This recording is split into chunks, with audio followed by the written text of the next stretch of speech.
రాజ్యసభలో ప్రధానమంత్రి నరేంద్ర మోదీ మాట్లాడుతున్నారు. లైవ్ చూద్దాం. इस चुनौतियों भरे विश्व में एक नई आशा जगाने वाला, नया उमंग पैदा करने वाला और नया आत्मविश्वास पैदा करने वाला राष्ट्रपति जी का उद्बोधन रहा। आत्मनिर्भर भारत की राह दिखाने वाला और इस दशक के लिए एक मार्ग प्रशस्त करने वाला राष्ट्रपति जी का उद्बोधन रहा। आदरणीय सभापति जी, मैं राष्ट्रपति जी का तहे दिल से आभार व्यक्त करने के लिए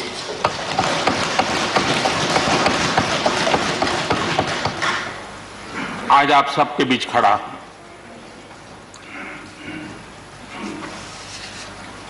राज्यसभा में करीब 13-14 घंटे तक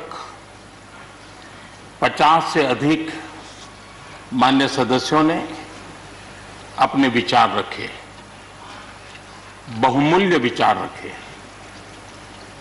अनेक पहलुओं पर विचार रखे और इसलिए मैं सभी आदरणीय सदस्यों का हृदयपूर्वक आभार भी व्यक्त करता हूं इस चर्चा को समृद्ध बनाने के लिए। अच्छा होता कि राष्ट्रपति जी का भाषण सुनने के लिए भी सब होते तो लोकतंत्र की गरिमा और बढ़ जाती और हम सबको कभी गिला शिकवा न रहता कि हमने राष्ट्रपति जी का भाषण सुना नहीं था। लेकिन राष्ट्रपति जी के भाषण की ताकत इतनी थी कि न सुनने के बावजूद भी बहुत कुछ बोल पाए। ये अपने आप में इस भाषण की ताकत थी, उन विचारों की ताकत थी, उन आदर्शों की ताकत थी कि जिसके कारण न सुनने के बाद भी बात पहुंच गई और इसलिए मैं समझता हूं इस भाषण का मूल्य अनेक गुना है। आदरणीय सभापति जी, जैसे मैंने कहा, अनेक चुनौतियों के बीच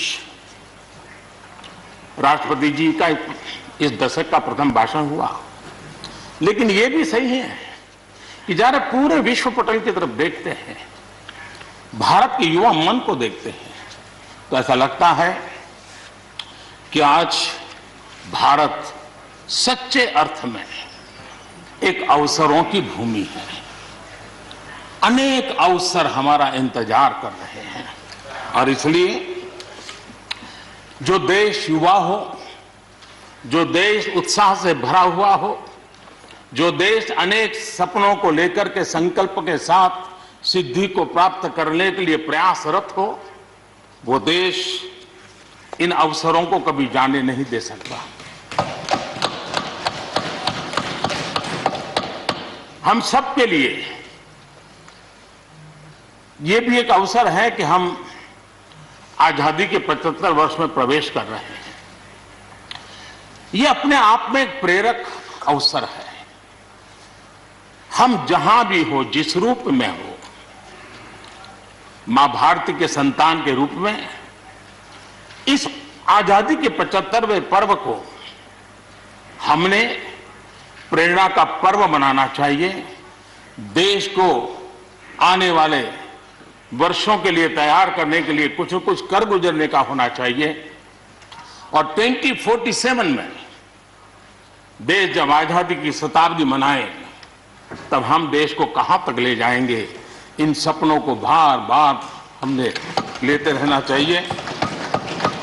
आज पूरे विश्व की नजर भारत पर है, भारत से अपेक्षाएं भी हैं और लोगों में एक विश्वास भी है कि अगर भारत ये कर लेगा, दुनिया की बहुतेक समस्याओं का समाधान वहीं से हो जाएगा।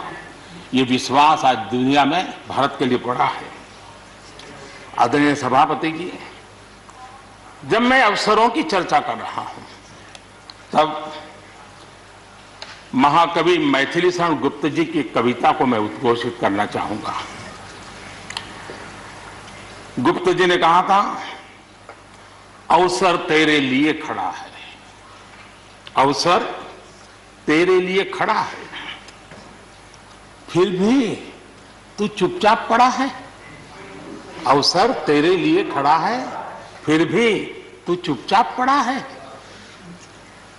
तेरा कर्म क्षेत्र बड़ा है, तेरा कर्म क्षेत्र बड़ा है, पल पल है अनमोल, पल पल है अनमोल। अरे भारत उठ, अरे भारत उठ, आंखें खोल। ये मैथिली शरण गुप्ते जी ने कहा था।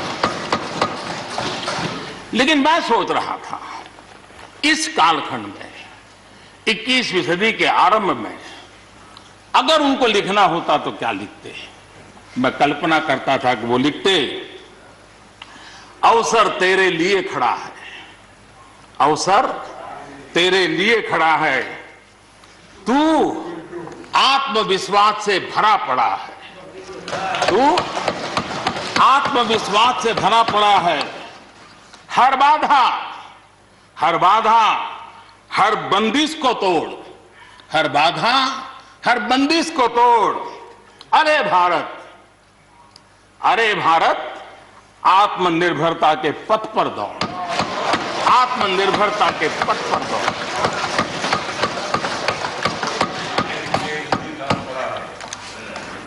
आदरणीय सभापति जी, कोरोना के दौरान किस प्रकार की वैश्विक परिस्थितियां बनी, कोई किसी की मदद कर सके ये असंभव हो गया। एक देश दूसरे देश को मदद न कर सके, एक राज्य दूसरे राज्य को मदद न कर सके, यहां तक कि परिवार का एक सदस्य दूसरे परिवार की सदस्य की मदद न कर सके, वैसा माहौल कोरोना के कारण पैदा हुआ। भारत के लिए तो दुनिया ने बहुत आशंकाएं जताई थी, विश्व बहुत चिंतित था कि अगर कोरोना की इस महामारी में अगर भारत अपने आप को संभाल नहीं पाया तो न सिर्फ भारत लेकिन पूरी मानव जात के लिए कितना बड़ा संकट आ जाएगा, यह आशंकाएं सबने जताई। करोड़ों लोग फंस जाएंगे, लाखों लोग मर जाएंगे। हमारे यहां भी डराने के लिए भरपूर बातें भी हुई।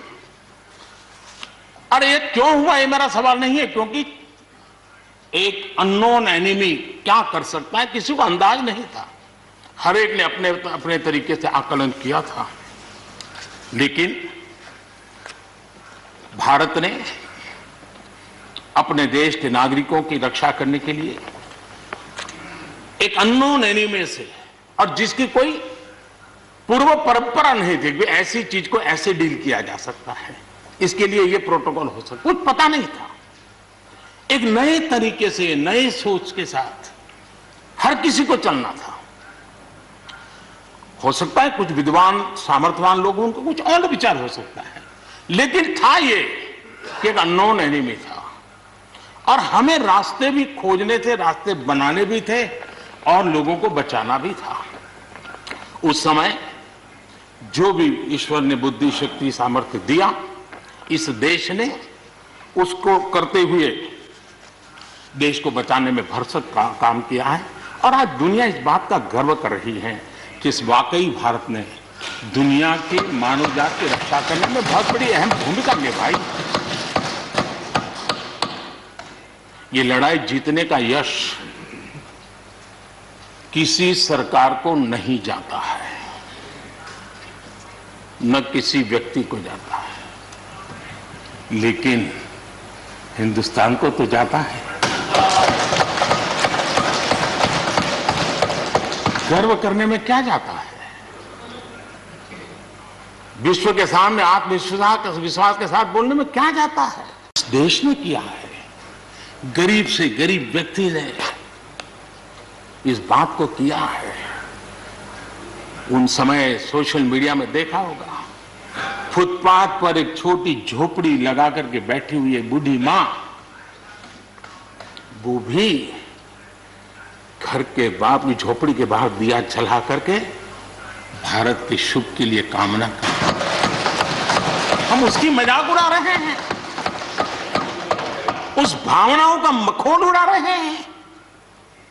समय है, जिसने कभी स्कूल का दरवाजा नहीं देखा था, उसके मन में भी देश के लिए जो भी दिया जला करके भी देश की सेवा कर सकता हूं तो करूं, इस भाव से किया था। और उसने देश में एक सामूहिक शक्ति का जागरण किया था, अपनी शक्ति का, सामर्थ्य का परिचय करवाया था। लेकिन उसकी भी मजाक उड़ाने में मजा आ रहा है। विरोध करने के लिए कितने मुद्दे हैं जी, और करना भी चाहिए, लेकिन ऐसी बातों में न उलझे जो देश के मनोबल को तोड़ते हैं, जो देश के सामर्थ्य को नीचा आंकते हैं। इससे कभी लाभ नहीं होता है।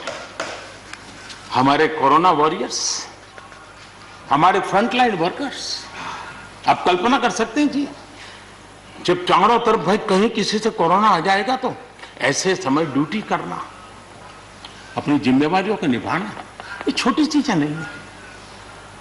इसका गर्व करना चाहिए, उनका आदर करना चाहिए।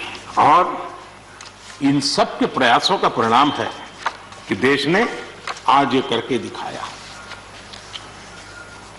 हम जरा भूतकाल की तरफ देखें, ये आलोचना के लिए नहीं है, उन स्थितियों को हमने जिया है।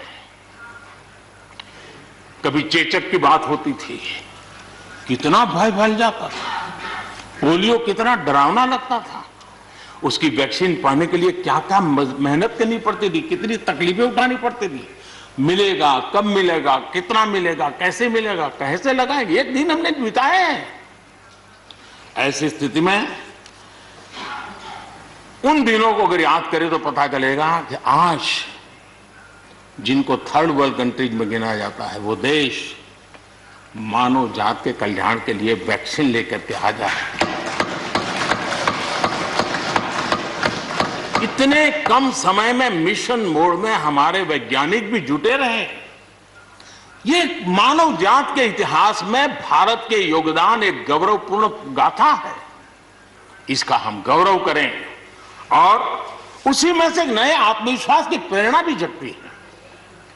हमने उस नए आत्मविश्वास की प्रेरणा को जगाने के ऐसे प्रयासों को आज देश गर्व कर सकता है कि दुनिया का सबसे बड़ा टीकाकरण अभियान इसी मेरे देश में चल रहा है।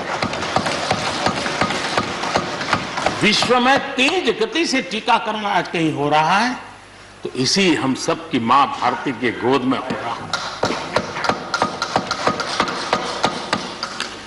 और भारत का ये सामर्थ्य कहां नहीं पहुंचा है। आज कोरोना ने भारत को दुनिया के साथ रिश्तों में एक नई ताकत दी है। जब शुरुआत में कौन सी दवाई काम करेगी, वैक्सीन नहीं थी, तो सारा विश्व का ध्यान भारत की दवाइयों पर गया। विश्व में फार्मेसी के हब के रूप में भारत उभर करके आया। 150 देशों में दवाई पहुंचाने का काम उस संकट काल में भी इस देश ने किया है। मानव जात की रक्षा के लिए हम पीछे नहीं। इतना ही नहीं, इन समय वैक्सीन के संबंध में भी विश्व बड़े गर्व के साथ कहता है कि हमारे पास भारत की वैक्सीन आ गई है, हमारे पास भारत की वैक्सीन आ गई है। हम सबको मालूम है कि दुनिया के बड़े बड़े अस्पताल में भी बड़े बड़े लोग भी जब ऑपरेशन कराने जाते हैं, कोई बड़े मेजर ऑपरेशन के लिए, और ऑपरेशन थिएटर में जाने के बाद प्रक्रिया सुनने के पहले उसकी आंखें ढूंढती हैं कि कोई हिंदुस्तानी डॉक्टर है कि नहीं है। और जैसे ही एकाध टीम के अंदर एकाध भी हिंदुस्तानी डॉक्टर दिखता है ना, उसका विश्वास हो जाता है अब ऑपरेशन। ये देश ने कमाया है, इसका हमें गर्व होना चाहिए। और इसलिए इसी गर्व को लेकर के हम आगे बढ़ रहे हैं। इस कोरोना में जैसे वैश्विक संबंधों में भारत ने अपनी एक विशिष्ट पहचान बनाई है, अपना स्थान बनाया है, वैसे ही भारत ने हमारे फेडरल स्ट्रक्चर को इस कोरोना के कालखंड में हमारी अंतर्भूत ताकत क्या है, संकट के समय हम कैसे मिलकर के काम कर सकते हैं, एक ही दिशा में सब शक्तियां लगा करके हम कैसे प्रयास कर सकते हैं, ये केंद्र और राज्य ने मिलकर के करके दिखाया है। मैं राज्यों को भी, क्योंकि इस सदन में राज्यों की अपनी फ्लेवर होती है और इसलिए इस सदन में तो मैं विशेष रूप से राज्यों का भी अभिनंदन करता हूं और कोऑपरेटिव फेडरलिज्म को ताकत देने का काम, इस कोरोना के संकट को अवसर में पलटने का काम हमारे सभी ने किया है, इसलिए सब कोई अभिनंदन के अधिकारी है। यहां पर लोकतंत्र को लेकर के काफी उपदेश दिए गए, बहुत कुछ कहा गया और लेकिन मैं नहीं मानता हूं कि जो बातें बताई गई हैं देश का कोई भी नागरिक इस पर भरोसा करेगा। भारत का लोकतंत्र ऐसा नहीं है कि जिसकी खाल हम इस प्रकार से उधेड़ सकते हैं। ऐसी गलती हम न करें। और मैं श्रीमान डेरेक जी की बात सुन रहा था, बढ़िया बढ़िया शब्दों का प्रयोग हो रहा था, फ्रीडम ऑफ स्पीच,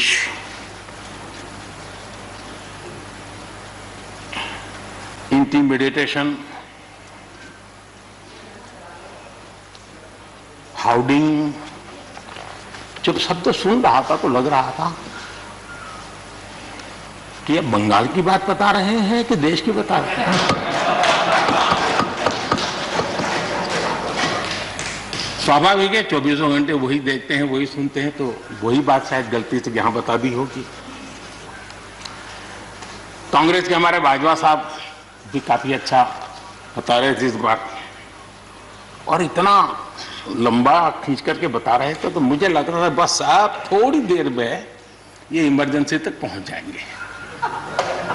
मुझे लग रहा था थोड़ी देर में एक कदम बार बाकी है, वो 84 तक पहुंच जाएंगे, लेकिन वो वहां नहीं गए। खैर, कांग्रेस देश को बहुत निराश करती है, आपने भी निराश कर दिया।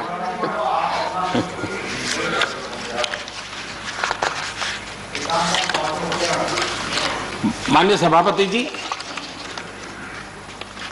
मैं एक कोट इस सदन के सामने रखना चाहता हूं और खास करके लोकतंत्र पर जो लोग शक उठाते हैं, भारत की मूलभूत शक्ति पर जो शक उठाते हैं, उनको तो मैं विशेष आग्रह से कहूंगा कि इसको समझने का प्रयास करें। हमारा लोकतंत्र किसी भी मायने में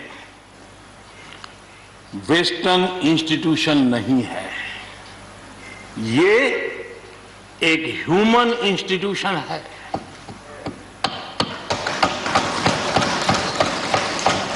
भारत का इतिहास लोकतांत्रिक संस्थानों के उदाहरणों से भरा पड़ा है। प्राचीन भारत में 81 गणतंत्रों का वर्णन हमें मिलता है। आज देशवासियों को भारत के राष्ट्रवाद पर चौतरफा हो रहे हमले से आगाह करना जरूरी है। भारत का राष्ट्रवाद ना तो संकीर्ण है, न स्वार्थी है और ना ही आक्रामक है। ये सत्यम शिवम सुंदरम के मूल्यों से प्रेरित है। अनकोट। आदरणीय सभापति जी, ये कोटेशन आजाद हिंद फौज की प्रथम सरकार के प्रथम प्रधानमंत्री नेताजी सुभाष चंद्र बोस।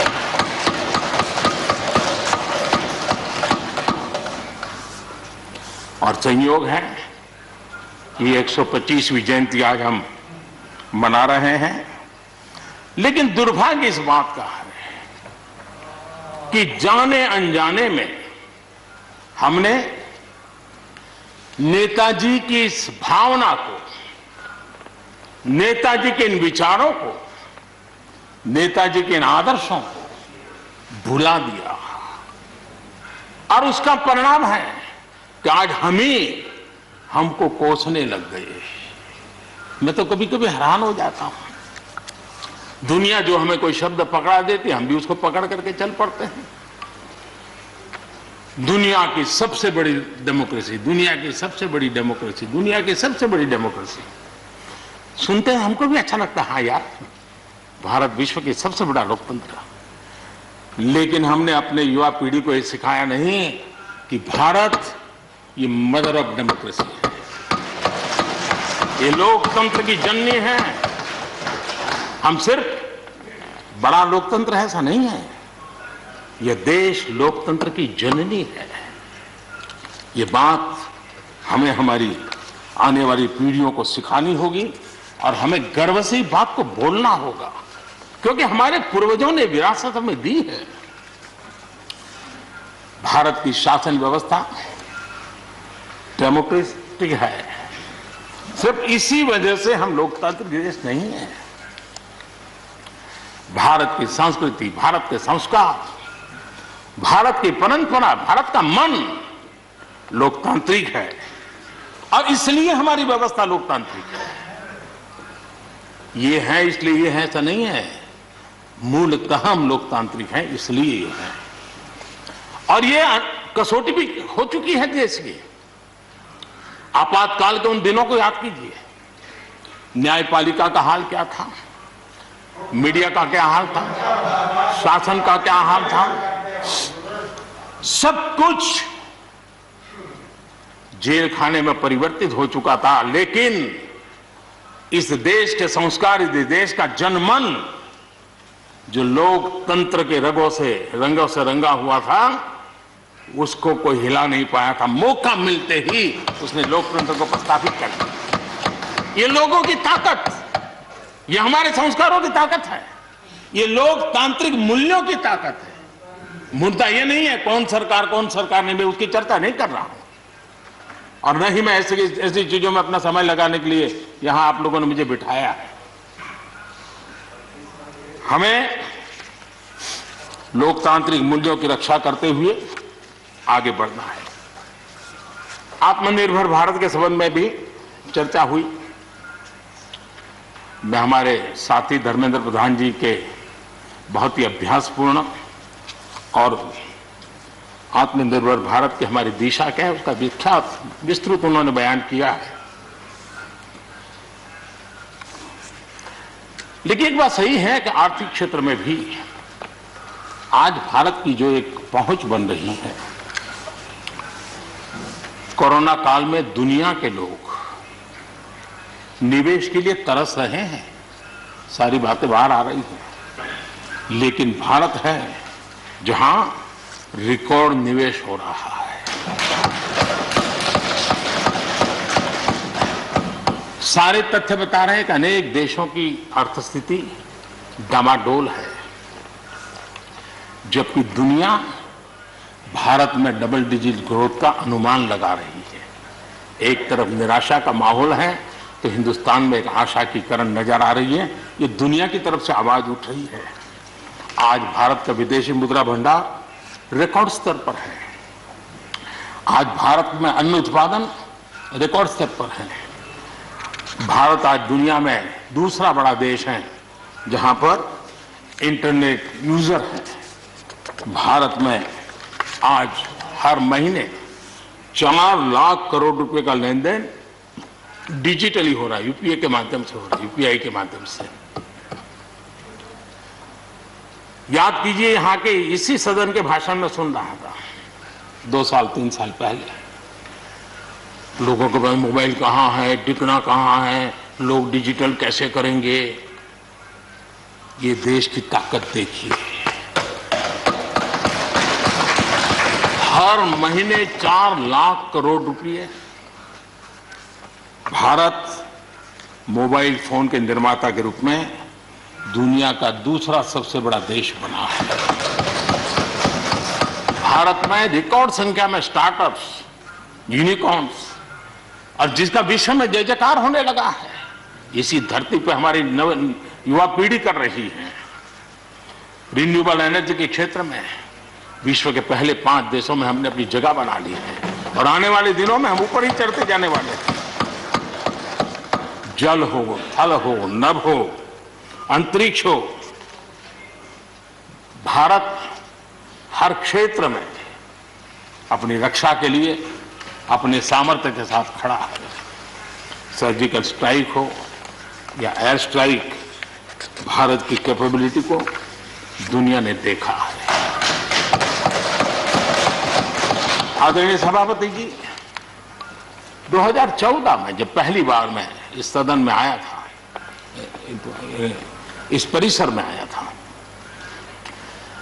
और मुझे नेता के रूप में जब चुना गया था, तो मेरे पहले भाषण में मैंने कहा था कि मेरी सरकार गरीबों को समर्पित है। मैं आज दोबारा आने के बाद भी यही बात को दोहरा रहा हूं और हम न हमारी डायरेक्शन बदली है, न हमने डाइल्यूट किया है, न डाइवर्ट किया है। उसी मिजाज के साथ हम काम कर रहे हैं, क्योंकि इस देश में आगे बढ़ने के लिए हमें गरीबी से मुक्त होना ही होगा। हमें प्रयासों को जोड़ते ही जाना होगा। पहले के प्रयास हुए होंगे तो उसमें और जोड़ना ही पड़ेगा। हम रुक नहीं सकते, जितना कर लिया बहुत है, नहीं रुक सकते, हमें और करना ही होगा।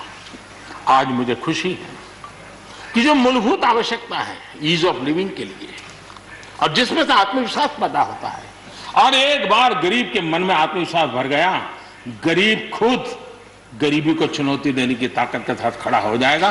गरीब किसी का मदद के मोहताज नहीं रहेगा।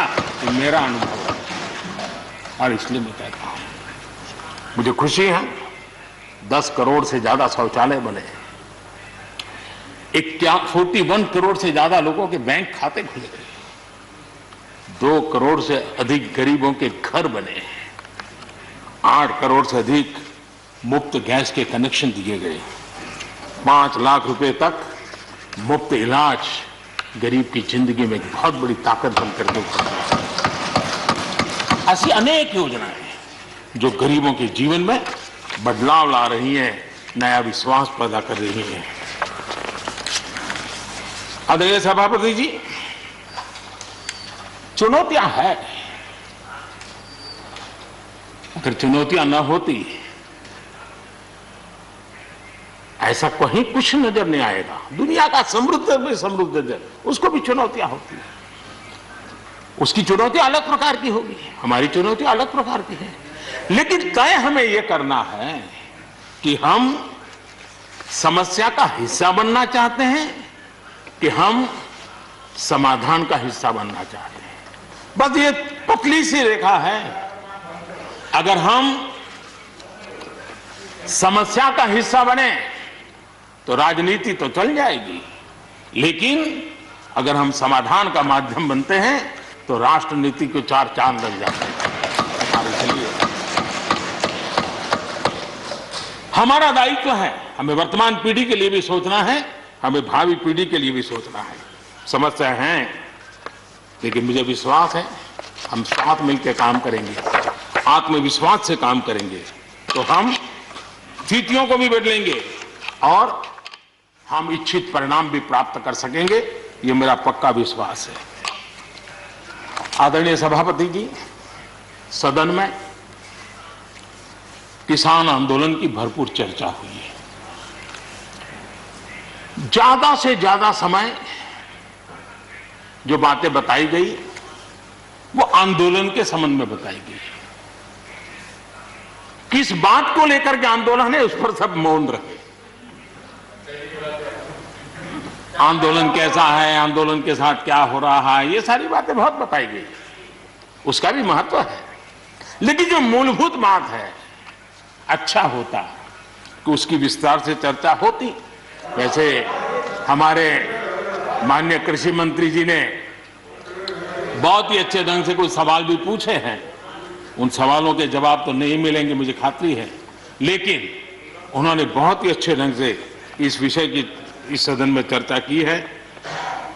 मैं आदरणीय देवेगौड़ा जी का बहुत आभारी हूं कि उन्होंने इस पूरी चर्चा को एक गांधीर्य दिया और उन्होंने सरकार के जो अच्छे प्रयास है उसकी सराहना भी की, क्योंकि वो किसानों के लिए समर्पित रहे हैं जीवन भर, और उन्होंने इस सरकार के प्रयासों की सराहना भी की और उन्होंने अच्छे सुझाव भी दिए।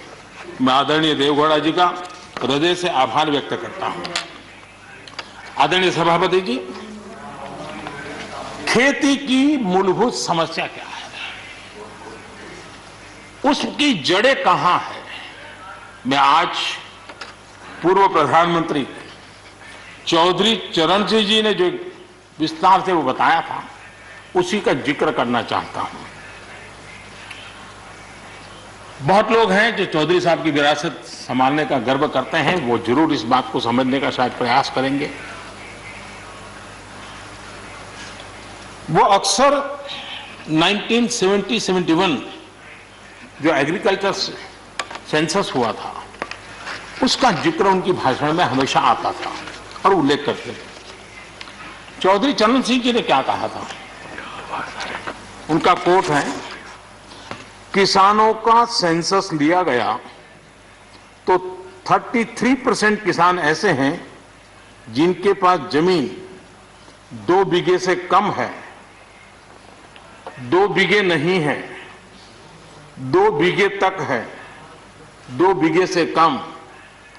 18% जो किसान कहलाते हैं उनके पास 2 बीघे से 4 बीघे जमीन है, यानी आधा हेक्टर से 1 हेक्टर, ये 51% किसान है। ये चाहे कितनी मेहनत करे अपनी छोटी सी जमीन पर इनकी गुजर ईमानदारी से उसमें हो नहीं सकती। ये चौधरी चरण सिंह जी का कोट है। छोटे किसानों की दयनीय स्थिति चौधरी चरण सिंह जी के लिए बहुत ही हमेशा पीड़ा देती थी, वह हमेशा उसकी चिंता करते थे। अब हम आगे देखें, ऐसे किसान जिनके पास 1 हेक्टर से भी कम जमीन होती है, 1971 में वे 51% थे, आज 68% हो चुके हैं। यानी देश में ऐसे किसानों की संख्या बढ़ रही है जिनके पास बहुत थोड़ी सी जमीन है। आज लघु और सीमांत किसानों की मिलाएं तो 86% किसान, ज्यादा किसान के पास 2 हेक्टर से भी कम जमीन है, और ऐसे किसानों की संख्या 12 करोड़ है। क्या इन 12 करोड़ किसानों के प्रति हमारी कोई जिम्मेवारी नहीं है? क्या देश की कोई जिम्मेवारी नहीं है? क्या हमने कभी हमारी योजनाओं के केंद्र में इन 12 करोड़ किसानों को रखना पड़ेगा कि नहीं रखना पड़ेगा? ये सवाल का जवाब चौधरी चरण सिंह जी हमारे लिए छोड़ करके गए हैं। हमें जवाब को ढूंढना होगा। हमें चौधरी चरण सिंह जी को सच्ची श्रद्धांजलि देने के लिए भी इस काम के लिए जिसको जो सूझे, जिसको मौका मिले, सबने करना होगा, तब जाकर के हम इन कर सकते हैं। अब पहले की सरकारों की सोच में छोटा किसान था क्या? अगर एक बार हम थोड़ा सोचेंगे तो ध्यान आएगा। मैं आलोचना के लिए नहीं कह रहा हूं, लेकिन हमने सचमुच में, हम सब ने सोचने की आवश्यकता है। जब हम चुनाव आते ही एक कार्यक्रम करते हैं कर्ज माफी, अब वो किसान का कार्यक्रम है कि वोट का कार्यक्रम है, वो तो हिंदुस्तान में हर कोई भली भांति जानता है। लेकिन जब कर्ज माफी करते हैं तब छोटा किसान उससे वंचित रहता है, उसके नसीब में कुछ नहीं आता है, क्योंकि कर्ज माफी जो बैंक से लोन लेता है उसके लिए होती है। छोटा किसान का बेचारा बैंक में खाता नहीं, वो कार लोन लेने जाएगा। हमने छोटे किसान के लिए नहीं किया है, भले ही हमने राजनीति कर ली हो। 1-2 एकड़ जमीन वाले किसान जिसके पास बैंक का खाता भी नहीं है, न वो कर्ज लेता है, न कर्ज माफी का फायदा उसको मिलता है। उसी प्रकार से पहले की फसल बीमा योजना क्या थी? एक प्रकार से वो बीमा जो बैंक गारंटी के रूप में काम करता था, और वो भी छोटे किसान के लिए तो नसीब ही नहीं होता था। वो भी उन्हीं किसानों के लिए होता था जो बैंक से लोन लेता था और उसका इंश्योरेंस होता था, तो बैंक वालों को भी एक विश्वास हो जाता था, चल जाता था। आज 2 हेक्टेयर से कम कितने किसान हो गए जो बैंक से लोन? सिंचाई की सुविधा भी छोटे किसान के नसीब नहीं हुई। बड़े किसान तो बड़ा बड़ा पंप लगा देते थे, ट्यूबवेल कर देते थे, बिजली भी ले लेते थे और बिजली भी मुफ्त मिल जाती थी, उनका काम चल जाता था। छोटे किसान के लिए तो सिंचाई के भी लिए दिक्कत थी, वो तो कभी ट्यूबवेल लगा ही नहीं सकता था, कभी कभी तो उसको बड़े किसान से पानी खरीदना पड़ता था और जो दाम मांगे वो दाम देना पड़ता था। यूरिया, बड़े किसान को यूरिया प्राप्त करने का कोई प्रॉब्लम नहीं था, छोटा किसान को रात रात लाइन में खड़े रहना पड़ता था, उस पर डंडे चलते थे और कभी कभी तो बेचारा यूरिया के बिना घर वापस लौट जाता था। ये हम छोटे किसानों के हाल जानते हैं। 2014 के बाद हमने कुछ परिवर्तन किए। हमने फसल बीमा योजना का दायरा बढ़ा दिया ताकि किसान, छोटा किसान भी उसका फायदा ले सके, और बहुत मामूली रकम से ये काम शुरू किया। और पिछले 4-5 साल में फसल बीमा योजना के तहत 90,000 करोड़ रुपए उसके क्लेम किसानों को मिले। कर्ज माफी से भी आंकड़ा बड़ा हो जाता है।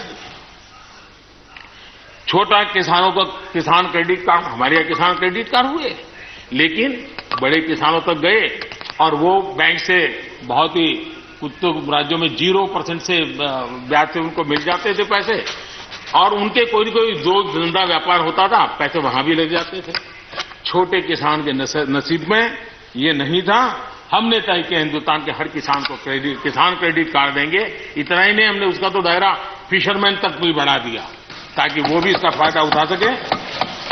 और 2.25 करोड़ से ज्यादा किसानों तक ये किसान क्रेडिट का काम पहुंच चुका है, और बाकी भी राज्यों से आग्रह कर रहे हैं कि लगातार उसको आगे बढ़ाएं ताकि ज्यादा से ज्यादा किसान इसका लाभ उठा सके, और राज्यों की मदद जितनी ज्यादा मिलेगी उतना ज्यादा ये काम हो जाएगा। उसी प्रकार से हम एक योजना ले आए, प्रधानमंत्री सम्मान निधि योजना। सीधे किसान के खाते में, और ये गरीब किसान को जिसके पास कभी इस प्रकार की मदद नहीं पहुंची। 10 करोड़ ऐसे परिवार हैं जिनको इसका लाभ मिल गया। और अगर बंगाल में राजनीति आड़े न आती तो बंगाल के किसान भी अगर जुड़ गए होते तो ये आंकड़ा उससे भी ज्यादा होता। और अब तक 1,15,000 करोड़ रुपया इन किसानों के खाते में गया। ये गरीब छोटे किसान, उनके पास गया है। हमारी सब योजनाओं के केंद्र बिंदु में सॉइल हेल्थ कार्ड, हमने 100% सॉइल हेल्थ कार्ड की बात कही ताकि हमारे छोटे किसान को भी उसकी जमीन कैसी है, कौन सी उपज के लिए योग्य होगा, हमने 100% सॉइल हेल्थ कार्ड के लिए काम किया। उसी प्रकार से हमने यूरिया का नीम कोटिंग 100% किया। 100% के पीछे इरादा हमारा यही था कि गरीब से गरीब किसान तक भी यूरिया पहुंचने में रुकावट ना हो, यूरिया डाइवर्ट होता है बंद हो, और उसमें हम सफल भी हुए। छोटे और सीमांत किसानों के लिए हमने पहली बार पेंशन की सुविधा की योजना लेकर के आए, और मैं देख रहा हूं कि धीरे धीरे हमारे छोटे किसान भी आ रहे हैं। उसी प्रकार से प्रधानमंत्री ग्राम सड़क योजना, प्रधानमंत्री ग्राम सड़क योजना ये सिर्फ एक रोड नहीं है, ये किसानों की गांव की जिंदगी को बदलने का एक बहुत बड़ा यश रेखा होती है, और इसलिए हमने उस पर भी बल दिया। पहली बार हमने किसान रेल की कल्पना की।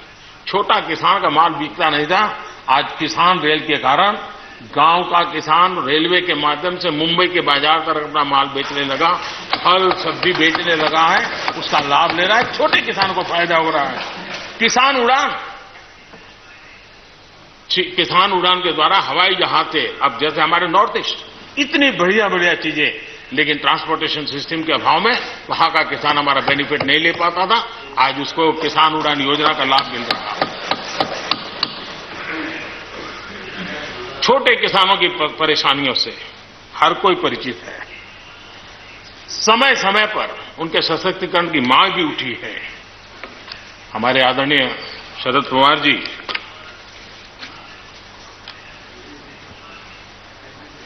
और कांग्रेस के भी हर किसी ने, हर सरकार ने कृषि सुधारों की वकालत की है। कोई पीछे नहीं है, क्योंकि हर एक को लगता है कर पाए नहीं कर पाए अलग बात है, लेकिन ये होना चाहिए। ये बात हर एक की निकली हुई है और आज नहीं, जब भी जो जहां थे सबने की हुई है। और शरद राव जी ने तो अभी एक बयान भी दिया कि भाई मैं सुधारों के पक्ष में हूं। ठीक है, पद्धति के संबंध में उनके मन में सवाल है, लेकिन सुधारों का विरोध नहीं किया है। और इसलिए मैं समझता हूं कि हमें इस विषय में हमारे साथी श्रीमान सिंधिया जी ने बहुत ही अच्छे ढंग से कई पहलुओं पर इस कानून को लेकर के यहां पर ये सारी बातें पिछले 2 दशक से लगातार चल रही है, हर फोरम में चली। ऐसा नहीं है कि कोई हमारे आने के बाद हर ने कहा और हर एक को लगा कि अब समय आ गया, हो जाए, अब समय आ गया। ये ठीक है, फुटस्टॉप कॉमा कोई इधर उधर हो सकता है, कोई ये दावा नहीं कर सकता है कि भाई हमारे समय की सोच बहुत ही बढ़िया थी। मैं भी दावा नहीं कर सकता हूं कि हमारे समय की सोच बढ़िया है, 10 साल के बाद कोई नई सोच आ ही नहीं सकती। ऐसा नहीं होता है जी। ये समाज जीवन परिवर्तनशील होता है। आज के समय हमें जो ठीक लगा चलो चले, आगे सुधार करेंगे, नई चीजों को जोड़ेंगे। यही तो प्रगति का रास्ता होता है जी। रुकावटें डालने से प्रगति कहां होती है जी। और इसलिए, लेकिन मैं हैरान हूं, अचानक यू टर्न ले लिया भाई, ऐसा क्यों किया?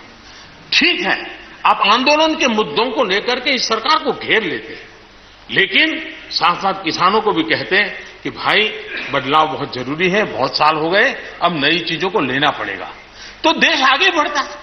लेकिन अब मुझे लगता है कि राजनीति इतनी हावी हो जाती है कि अपने ही विचार छूट जाते हैं। लेकिन जो ये सब कर रहे हैं अच्छा है। आदरणीय डॉक्टर मनमोहन सिंह जी यहां मौजूद है, मैं उन्हीं का एक कोट आज पढ़ना चाहता हूं। हो सकता है जो यू टर्न कर रहे हैं वो मेरी बात माने या न माने, मनमोहन सिंह जी की तो बात जरूर मानेंगे। There are other rigidities because of the whole marketing regime setup in the 1930s, which prevent our farmers from selling their produce where they get the highest rate of return. It is our intention to remove all those handicaps which come in the way of India realizing its vast potential as one large common market. ये आदरणीय मनमोहन सिंह जी का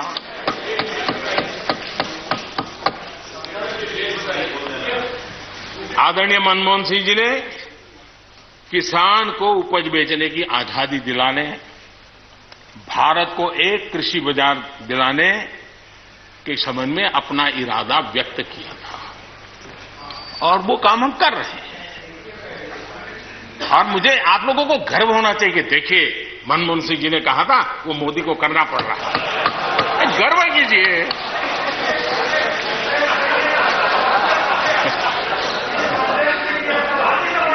please. और मजा ये है कि जो लोग पॉलिटिकल बयानबाजी करते हैं उछल उछल करके, उनके राज्यों में भी जब उनको मौका मिला है, इसी में से आधा अधूरा कुछ न कुछ किया ही किया है हर किसी ने। यहां जो विरोध में दल है उनकी भी जहां सरकारें हैं वहां आधा अधूरा कुछ न कुछ तो किया ही है, क्योंकि उनको भी मालूम है रास्ते का रास्ता तो यही है। और मैंने देखा इस चर्चा में लॉ का जो स्पिरिट है उस पर किसी की चर्चा नहीं हुई है। शिकायत दिया गया तरीका ठीक नहीं था, जल्दी कर दिया, इसको नहीं पूछा, ये रहता है। वो तो परिवार में शादी होती है तो भी फूफी नाराज होकर के कहती है मुझे कहां बुलाया। वो तो रहता है, इतना बड़ा बड़ा परिवार है तो रहता ही है।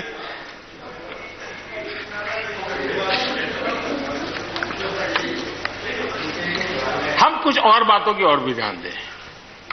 अब देखिए, दूध उत्पादन किसी बंधनों में बंधा हुआ नहीं है, न पशुपालक बंधनों में बंधा हुआ है, न दूध बंधनों में बंधा हुआ। लेकिन मजा देखिए, दूध के क्षेत्र में या तो प्राइवेट या कोऑपरेटिव, दोनों ने एक ऐसी बड़ी मजबूत चेन बनाई है, दोनों मिलकर के इस काम को कर रहे हैं और एक बेहतरीन सप्लाई चेन हमारे देश में बनी है। इसको हमने जो अच्छा है उसको, और ये मेरे काल में नहीं बना, आप भी इसका गर्व कर सकते हैं, मेरे काल से पहले बना हुआ है, हमें गर्व करना चाहिए। फल सब्जी से जुड़े व्यवसाय में ज्यादातर बाजारों का सीधा संपर्क रहता है, बाजारों की दखल हट गई है, इसका लाभ मिल रहा है। क्या डेयरी वाले, फल सब्जी खरीदने वाले उद्यमी, पशुपालकों की किसान, क्या जमीन पर कब्जा हो जाता है उनका? पशुपालन पर, पशु पे कब्जा हो जाता है? नहीं होता, दूध बिकता है, पशु नहीं बिकता है जी। हमारे देश में डेयरी उद्योग का योगदान कृषि अर्थव्यवस्था के कुल मूल्य में 28% से भी ज्यादा है। यानी इतना बड़ा हम एग्रीकल्चर की चर्चाएं करते हैं, इस पहलू को हम भूल जाते हैं।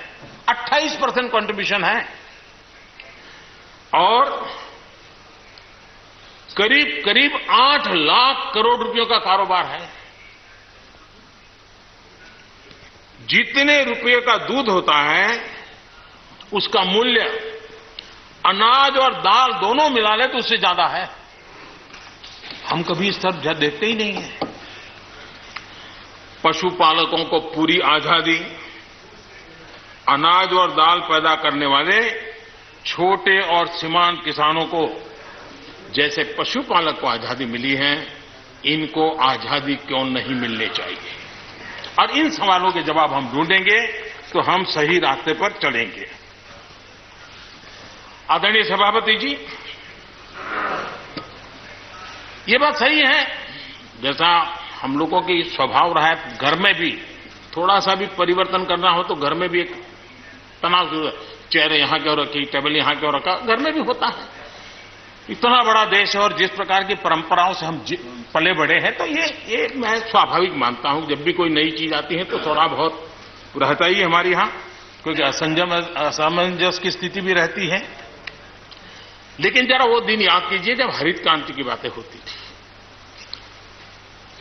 हरित क्रांति के समय जो कृषि सुधार हुए, तब भी जो आशंकाएं हुई, जो आंदोलन हुए, ये वेल डॉक्यूमेंटेड है और ये देखने जैसा है।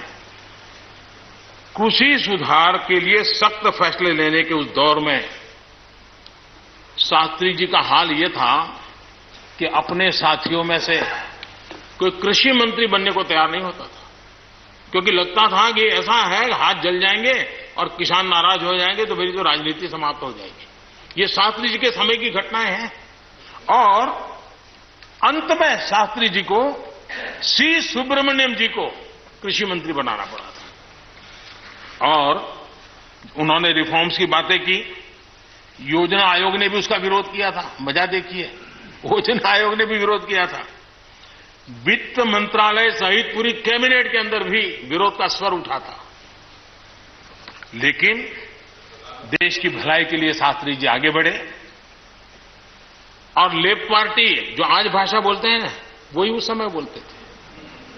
वो यही कहते हैं, अमेरिका के इशारे पर शास्त्री जी ये कर रहे हैं, अमेरिका के इशारे पर कांग्रेस ये कर रही है। सारा चीज जितना आज मेरे खाते में जमा है ना, वो पहले आपके यहां बैंक में अकाउंट में था। सब कुछ अमेरिका के एजेंट कह दिया जाता था हमारे नेता, कांग्रेस के नेताओं को। ये सब कुछ लेफ्ट वाले जो आज भाषा बोलते हैं, वो उस समय भी उन्होंने यही भाषा बोली थी। कृषि सुधारों को छोटे किसानों को बर्बाद करने वाला बताया गया था। देश भर में हजारों प्रदर्शन आयोजित हुए थे, बड़ा मूवमेंट चला था। इसी माहौल में भी लाल बहादुर शास्त्री जी और उसके बाद की सरकार जो करती रही, उसी का परिणाम है कि जो हम कभी पीएल 480 मंगवा करके खाते थे, आज देश अपने किसान ने अपनी मिट्टी से पैदा की चीजें को खाता है।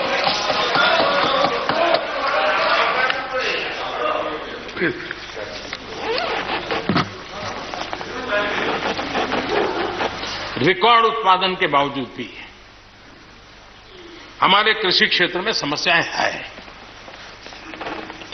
कोई ये तो मना नहीं कर सकता है समस्याएं नहीं है, लेकिन समस्याओं का समाधान हम सबको मिलकर के करना होगा। और मैं मानता हूं कि अब समय ज्यादा इंतजार नहीं करेगा।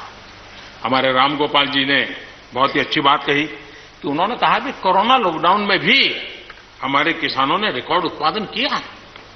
सरकार ने भी बीज, खाद, सारी चीजें कोरोना काल में भी पहुंचाने में कोई कमी नहीं होने दी, कोई संकट नहीं आने दिया, और उसका सामूहिक परिणाम मिला कि देश के पास यह भंडार भरा रहा। उपज की रिकॉर्ड खरीदी भी इस कोरोना काल में ही हुई। तो मैं समझता हूं कि हमने नए नए उपाय खोज करके आगे बढ़ना होगा। और जैसा मैंने कहा, कोई भी हम कई कानून है, हर कानून में 2 साल 5 साल के बाद, कभी 2 महीने 2-3 महीने के बाद सुधार करते ही करते हैं। हम कोई स्टैटिक अवस्था में जीने वाले लोग थोड़े हैं जी। जब अच्छे सुझाव आते हैं तो अच्छे सुधार भी आते हैं, और सरकार भी अच्छे सुझावों को, और सिर्फ हमारी नहीं, हर सरकार ने अच्छे सुझावों को स्वीकार किया। यही तो लोकतंत्र की परंपरा है। और इसलिए अच्छा करने के लिए अच्छे सुझावों के साथ, अच्छे सुधारों की तैयारी के साथ हम सबको आगे बढ़ना चाहिए। मैं आप सबको निमंत्रण देता हूं, आइए हम देश को आगे ले जाने के लिए, कृषि क्षेत्र की समस्याओं का समाधान करने के लिए आंदोलनकारियों को समझाते हुए हमने देश को आगे ले जाना होगा। हो सकता है कि शायद आज नहीं तो कल जो भी यहां होगा, किसी न किसी को यह काम करना ही पड़ेगा। आज मैंने किया है, गालियां मेरे खाते में जाने दो, लेकिन इस अच्छा करने में आप जुड़ जाओ। बुरा हो मेरे खाते में, अच्छा हो आपके खाते में, आओ मिलकर के चले।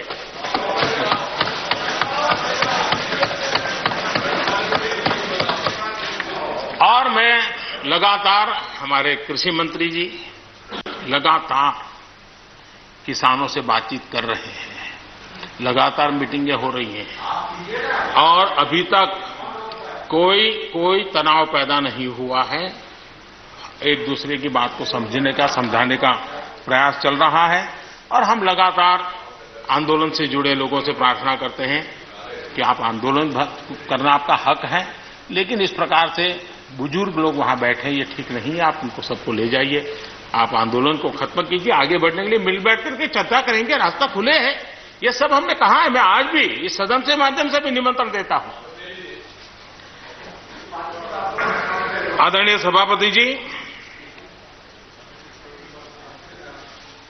ये बात निश्चित है,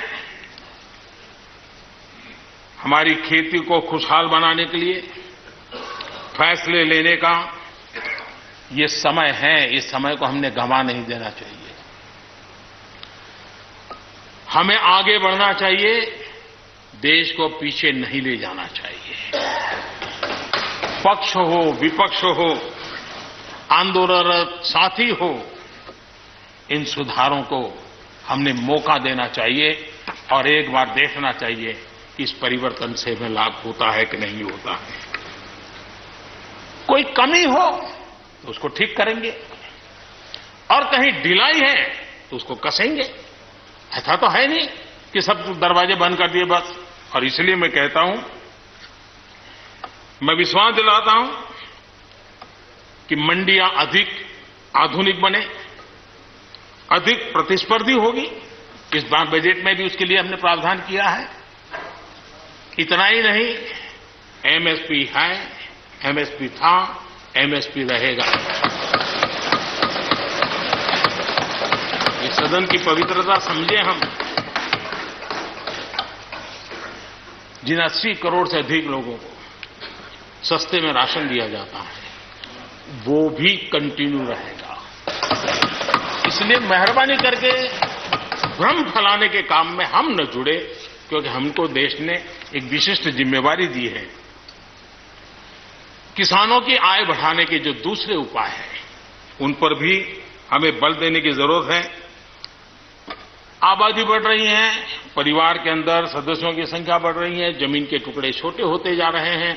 ऐसी स्थिति में हमें कुछ न कुछ ऐसा करना ही होगा ताकि किसानी पर बोझ कम हो और हमारे किसान के परिवार के लोग भी रोजी रोटी कमाने के लिए उनके लिए हम और अवसर उपलब्ध करा सकें।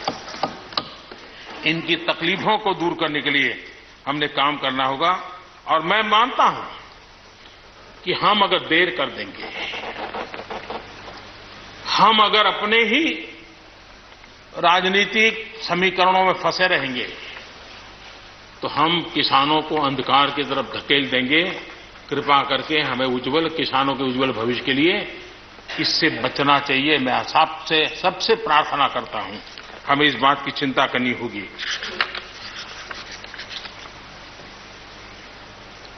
आदरणीय सभापति जी, डेयरी और पशुपालन हमारे कृषि क्षेत्र के साथ बढ़ावा देने की जरूरत है ताकि हमारा किसान पगभर हो। उसी प्रकार इसी काम के लिए हमने फूट एंड माउथ डिसीज के लिए एक बहुत बड़ा अभियान चलाया है ताकि वो किसान को या पशुपालक जो बाय एंड लार्ज किसानी से जुड़ा हुआ रहता है उसको भी लाभ होगा।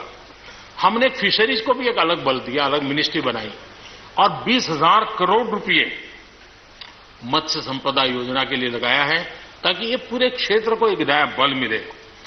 स्वीट रिवॉल्यूशन, भारत में बहुत संभावनाएं हैं और इसलिए भारत ने किसानों, उसके लिए बहुत जमीन की जरूरत नहीं, अपने ही खेत के कोने में वो कर दें तो भी साल में 40,000, 50,000, लाख रुपया, 2 लाख रुपया कमा लेगा वो। और इसलिए हम स्वीट रिवॉल्यूशन, शहद के लिए, हनी के लिए, उसी प्रकार से बी वैक्स, दुनिया में बी वैक्स की मांग है, भारत बी वैक्स एक्सपोर्ट कर सकता है। हमने उसके लिए एक माहौल बना और किसान के खेत में ही छोटे किसान होगा तो एक कोने में वो एक नई कमाई कर सकता है। हमने इसको जोड़ना होगा। और मधुमक्खी पालन के लिए कुछ सैकड़ों एकड़ जमीन की जरूरत नहीं है, वो आराम से अपने यहां कर सकता है। सोलर पंप, सोलर हम कहते हैं अन्नदाता ऊर्जादाता बने, उसके खेत में ही वो अपनी सोलार सिस्टम से ऊर्जा भी पैदा करे, सोलार पंप चलाए, अपनी पानी की आवश्यकता को पूरी करे, उसके खर्च को, बोझ को बंद करे और फसल एक लेता है तो 2 ले, 2 लेता है तो 3 ले। क्रॉप पैटर्न में बदल करना है तो बदल कर सके, उसकी दिशा में हम जा सकते हैं। और एक बात है, भारत की ताकत ऐसी समस्याओं के समाधान करने की और नए रास्ते खोजने की रही है, आगे भी खुलेंगे। लेकिन कुछ लोग हैं जो भारत अस्थिर रहे, अशांत रहे, इसे लगातार कोशिशें कर रहे हैं। हमें इन लोगों को जानना होगा। हम ये न भूलें कि पंजाब के साथ क्या हुआ। जब बंटवारा हुआ, सबसे ज्यादा भुगतना पड़ा पंजाब को। जब 84 के दंगे हुए, सबसे ज्यादा आंसू बहे पंजाब के, सबसे ज्यादा दर्दनाक घटनाओं का शिकार होना पड़ा पंजाब को। जो जम्मू कश्मीर में हुआ, निर्दोषों को मौत के घाट उतार दिया गया। जो नॉर्थ ईस्ट में होता रहा, आए दिन बम, बंदूक और गोलियों का कारोबार चलता रहा। ये सारी चीजों ने देश को किसी न किसी रूप में बहुत नुकसान किया है। इसके पीछे कौन ताकतें हैं, हर समय हर सरकारों ने इसको देखा है, जाना है, परखा है। और इसलिए हमें उस जज्बे से इन सारी समस्याओं के समाधान के लिए हम तेजी से आगे बढ़े। और हम ये न भूलें कि कुछ लोग हमारे, खास करके पंजाब के, खास करके सिख भाइयों के दिमाग में गलत चीजें भरने में लगे हैं। ये देश हर सिख के लिए गर्व करता है। देश के लिए क्या कुछ नहीं किया इन्होंने, उनका जितना हम आदर करें उतना कम है। गुरुओं की महान परंपरा को, और मेरा भाग्य रहा है मुझे पंजाब की रोटी खाने का अवसर मिला है। मैं जिंदगी में बहुत महत्वपूर्ण वर्ष पंजाब में बिताए, इसलिए मुझे मालूम है और इसलिए जो भाषा उनके लिए कुछ लोग बोलते हैं, उनको गुमराह करने के जो लोग प्रयास करते हैं, इससे कभी देश का भला नहीं होगा। और इसलिए हमें इन दिशा में चिंता करने की आवश्यकता है। आदरणीय सभापति महोदय, हम लोग कुछ शब्दों से बड़े परिचित हैं। श्रमजीवी, बुद्धिजीवी, ये सारे शब्दों से परिचित हैं। लेकिन मैं देख रहा हूं कि पिछले कुछ समय से इस देश में एक नई जमात पैदा हुई है, एक नई बिरादरी सामने आई है, और वो है आंदोलनजीवी। ये जमात आप देखोगे, वकीलों का आंदोलन है वो न वहां नजर आएंगे, स्टूडेंट का आंदोलन है वो वहां नजर आएंगे, मजदूर का आंदोलन है वो वहां नजर आएंगे, कभी पर्दे के पीछे कभी पर्दे के आगे। एक पूरी टोली है जी जो आंदोलनजीवी है। वो आंदोलन के बिना जी नहीं सकते हैं और आंदोलन से जीने के लिए रास्ते खोजते रहते हैं। हमें ऐसे लोगों को पहचानना होगा कि वो जो सब जगह पे पहुंच करके और बड़ा आइडियोलॉजिकल स्टैंड दे देते हैं, गुमराह कर देते हैं, नए नए तरीके बता देते हैं। देश आंदोलनजीवी लोगों से बचे, इसके लिए हम सबको, और ये उनकी ताकत है। उनका क्या है, खुद खड़ा नहीं कर सकते चीजें, किसी की चल रही तो जाके बैठ जाते हैं, वो अपना जो जितने दिन चले चल जाता है उनका। ऐसे लोगों को पहचानने की बहुत आवश्यकता है। ये सारे आंदोलनजीवी परजीवी होते हैं।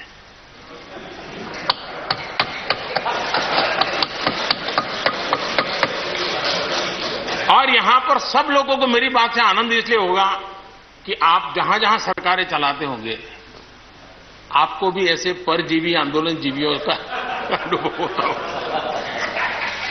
और इसलिए उसी प्रकार से एक नया मैं चीज देख रहा हूं, देश प्रगति कर रहा है, हम एफडीआई की बात कर रहे हैं, फॉरेन डायरेक्ट इन्वेस्टमेंट, लेकिन मैं देख रहा हूं इन दिनों एक नया एफडीआई मैदान में आया है। ये नए एफडीआई से देश को बचाना ही, एफडीआई चाहिए, फॉरेन डायरेक्ट इन्वेस्टमेंट, लेकिन ये जो नया एफडीआई नजर का आ रहा है, ये नए एफडीआई से जरूर बचना होगा। और ये नया एफडीआई है foreign destructive ideology, foreign destructive ideology. और इसलिए इस एफडीआई से देश को बचाने के लिए हमने और जागरूक रहने की जरूरत है। आदरणीय सभापति जी, हमारे देश के विकास के लिए ग्रामीण अर्थव्यवस्था, इसका अपना एक मूल्य है। ग्रामीण अर्थव्यवस्था हमारे आत्मनिर्भर भारत का एक अहम स्तंभ है। आत्मनिर्भर भारत ये किसी सरकार का कार्यक्रम नहीं हो सकता है और होना भी नहीं चाहिए। ये 130 करोड़ देशवासियों के संकल्प होने चाहिए। हमें गर्व होना चाहिए और इसमें कोई दुविधा नहीं होनी चाहिए। और महात्मा गांधी जैसे महापुरुषों ने हमें यही रास्ता दिखाया था। अगर हम वहां से थोड़े हट गए हैं तो वापस उस पटरी पर आने की जरूरत है और आत्मनिर्भर भारत के रास्ते पर हमको बढ़ना ही होगा। गांव और शहर की खाई को अगर हमें बांटना है तो उसके लिए भी हमें आत्मनिर्भर भारत की ओर बढ़ना ही होगा। और मुझे विश्वास है कि हम उन बातों को लेकर के जब आगे बढ़ रहे हैं तो हमारे देश के सामान्य मानवी का विश्वास बढ़े। जैसे अभी प्रश्नोत्तर काल के अंदर जल जीवन मिशन की चर्चा हो रही थी, इतने कम समय में 3 करोड़ परिवारों तक घर में पीने का पानी पहुंचाने का नल कनेक्शन देने का काम हो चुका है। आत्मनिर्भरता तभी संभव जब अर्थव्यवस्था में सभी की भागीदारी हो। हमारी सोनल बहन ने अपने भाषण में बहनों बेटियों की भागीदारी पर फोकस करने की उन्होंने विस्तार से चर्चा की।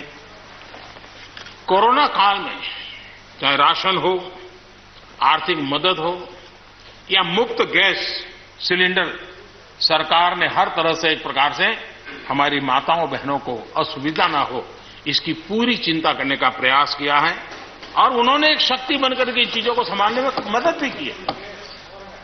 जिस तरह इस मुश्किल परिस्थिति में हमारे देश की नारी शक्ति ने बड़े धैर्य के साथ परिवार को संभाला, परिस्थितियों को संभाला है। कोरोना के इस लड़ाई में हर परिवार की मातृशक्ति की बहुत बड़ी भूमिका रही है और उनका मैं जितना धन्यवाद करूं उतना कम।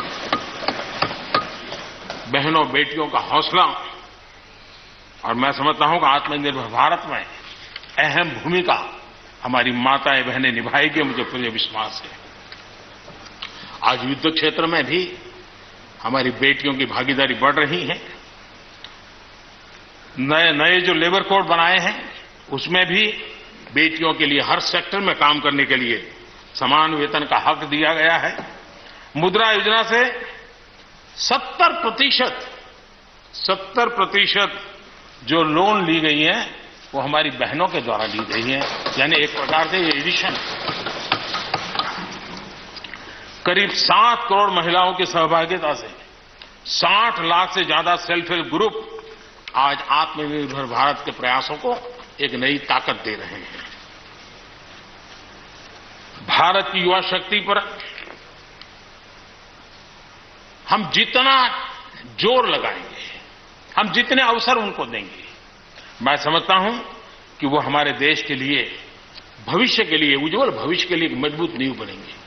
जो राष्ट्रीय एजुकेशन पॉलिसी आई है, उस राष्ट्रीय एजुकेशन पॉलिसी में भी हमारी युवा पीढ़ी के लिए नए अवसर देने का प्रयास हुआ है और मुझे खुशी है कि एक लंबा अरसे समय गया एजुकेशन पॉलिसी पर चर्चा में, लेकिन उसकी स्वीकृति जिस प्रकार से देश में हुई है, एक नया विश्वास पैदा किया है और मुझे विश्वास है कि ये नई एजुकेशन पॉलिसी, नई राष्ट्रीय शिक्षा नीति हमारे देश के लिए एक नए तरीके से पढ़ने का विचार दिखा आगे। हमारा एमएसएमई सेक्टर, रोजगार के सबसे ज्यादा अवसर एमएसएमई सेक्टर को मिल रहे हैं और जब कोरोना काल में जो स्टिमुलस की बात हुई उसमें भी एमएसएमई पर पूरा ध्यान दिया गया और उसी का परिणाम है कि आर्थिक रिकवरी में आज हमारे एमएसएमई बहुत बड़ी भूमिका निभा रहे हैं और हम इसको आगे बढ़ा रहे हैं। हम लोग प्रारंभ से सबका साथ, सबका विकास, सबका विश्वास का मंत्र लेकर के चल रहे हैं और उसी का परिणाम है कि नॉर्थ ईस्ट हो या नक्सल प्रभावित क्षेत्र, धीरे धीरे वहां हमारी समस्याएं कम होती जा रही हैं और समस्याएं कम होने के कारण, सुख और शांति का अवसर पैदा होने के कारण विकास की मुख्य धारा में ये हमारे सभी साथियों को आने का अवसर मिल रहा है और भारत के उज्जवल भविष्य में ईस्टर्न इंडिया बहुत बड़ी भूमिका निभाएगा, ये मैं साफ देख रहा हूं और उसको हम पूरी मजबूती से काम रहे। मैं आदरणीय गुलाम नबी जी को सुन रहा था, वैसे भी बड़ी मृदुता, सौम्यता और कभी भी कटु शब्द का उपयोग न करना ये गुलाम नबी जी की विशेषता रही है और मैं मानता हूं कि हम सभी जो सांसदगण हैं उन्होंने उनसे ये सीखने जैसी चीज है और इसलिए मैं उनका आदर भी करता हूं। और उन्होंने जम्मू कश्मीर में जो चुनाव हुए उसकी तारीफ की। उन्होंने कहा कि बहुत लंबे समय से, और उन्होंने ये भी कहा कि मेरे दिल में जम्मू कश्मीर विशेष है और स्वाभाविक भी है, उनके दिल में ये होना, पूरे हिंदुस्तान के दिल में जम्मू कश्मीर उसी भाव से भरा पड़ा हुआ है। जम्मू कश्मीर आत्मनिर्भर बनेगा उस दिशा में हमारा, वहां पंचायत के चुनाव हुए, बीडीसी के चुनाव हुए, डीडीसी के चुनाव हुए और इन सब की सराहना गुलाम नबी जी ने की है। इस प्रशंसा के लिए मैं आपका बहुत आभारी हूं, लेकिन मुझे डर लगता है। आपने प्रशंसा की,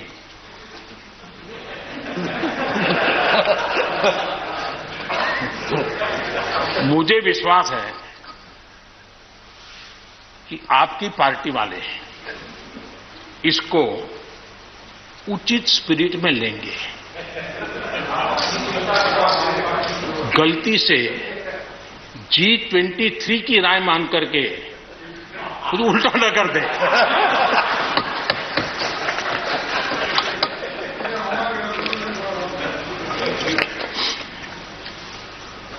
आदरणीय सभापति महोदय,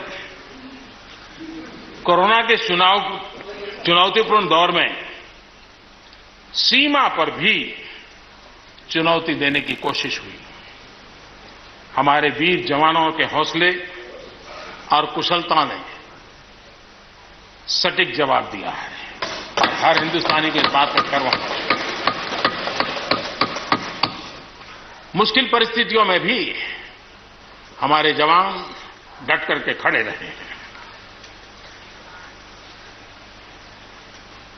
तमाम साथियों ने भी हमारे जवानों के शौर्य की सराहना की है, मैं उनका आभारी हूं। एलएसी पर जो स्थिति बनी है उस पर भारत का रुख बहुत स्पष्ट है और देश इसको भली भांति देख भी रहा है और गर्व भी कर रहा है। बॉर्डर इंफ्रास्ट्रक्चर और बॉर्डर सिक्योरिटी को लेकर हमारी प्रतिबद्धता में किसी प्रकार की ढील आने का सवाल ही नहीं होता है, गुंजाइश ही नहीं है। और जो लोग हमारा लालन पालन और हमारे विचारों का हमारा उछेर देखते हैं वो कभी इस विषय में हमें सवाल ही नहीं करेंगे। उनको मालूम है हम इसके लिए डटे हुए रहने वाले लोग हैं और इसलिए हम इन विषयों में कहीं पर भी पीछे नहीं है। आदरणीय सभापति जी, इस सदन की उत्तम चर्चा के लिए मैं सबका धन्यवाद करते हुए आखिर में एक मंत्र का उल्लेख करते हुए अपनी वाणी को मैं विराम दूंगा। हमारे यहां वेदों में एक महान विचार प्राप्त होता है और हम सब के लिए 130 करोड़ देशवासियों के लिए ये मंत्र अपने आप में बहुत बड़ी प्रेरणा है। वेदों का ये मंत्र कहता है, अयुतो अहम, अयुतो में आत्मा, अयुतो अहम, अयुतो में आत्मा, अयुतम में चक्षुः, अयुतम श्रोत्रम, अयुतो अहम, अयुतो में आत्मा, अयुतम में चक्षुः, अयुतम श्रोत्रम। यानी मैं एक नहीं हूं, मैं अकेला नहीं हूं, मैं अपने साथ करोड़ों मानवों को देखता हूं, अनुभव करता हूं। इसलिए मेरी आत्मिक शक्ति करोड़ों की है, मेरे साथ करोड़ों की दृष्टि है, मेरे साथ करोड़ों की श्रवण शक्ति, कर्म शक्ति भी है। आदरणीय सभापति जी, वेदों की इसी भावना से, इसी चेतना से 130 करोड़ से अधिक देशवासियों वाला भारत सबको साथ लेकर के आगे बढ़ रहा है। आज 130 करोड़ देशवासियों के सपने आज हिंदुस्तान के सपने हैं। आज 130 करोड़ देशवासियों की आकांक्षाएं इस देश की आकांक्षाएं हैं। आज 130 करोड़ देशवासियों का भविष्य भारत के उज्जवल भविष्य की गारंटी है। और इसलिए आज जब देश नीतियां बना रहा है, प्रयास कर रहा है, तो वो केवल तत्कालीन हानि लाभ के लिए नहीं, लेकिन एक लंबे दूरगामी और 2047 में देश जब आजादी का शतक मनाएगा तब देश को नई ऊंचाइयों पर ले जाने के सपनों को लेकर के नींव रखी जा रही है। और मुझे विश्वास है कि इस काम को हम पूरा करने में अवश्य सफल होंगे। मैं फिर एक बार आदरणीय राष्ट्रपति जी के उद्बोधन के लिए मैं उनका आदरपूर्वक धन्यवाद करते हुए, उनका अभिनंदन करते हुए, सदन में भी जिस तरह चर्चा हुई, और मैं सच बताता हूं, चर्चा का स्तर भी अच्छा था, वातावरण भी अच्छा था। ये ठीक है कि इससे कितने लाभ होते हैं, मुझ पर भी कितना हमला हुआ, हर प्रकार से जो भी कहा जा सकता है कहा, लेकिन मुझे बहुत आनंद हुआ कि मैं कम से कम आपके काम तो आया। देखिए, आपके मन में एक तो कोरोना के कारण ज्यादा जाना आना होता नहीं होगा, फंसे रहते होंगे और घर में भी खिचड़ी चलती होगी। अब इतना गुस्सा यहां निकाल दिया तो आपका मन कितना हल्का हो गया, आप घर के अंदर कितनी खुशी चैन से समय बिताते होंगे। तो ये आनंद जो आपको मिला है, इसके लिए मैं काम आया, ये भी मैं अपना सौभाग्य मानता हूं। और मैं चाहूंगा ये आनंद लगातार लेते रहिए, चर्चा करते रहिए, लगातार चर्चा करते रहिए, सदन को जीवंत बनाते रखिए। मोदी है, मौका लीजिए। बहुत बहुत धन्यवाद। धन्यवाद प्रधानमंत्री जी।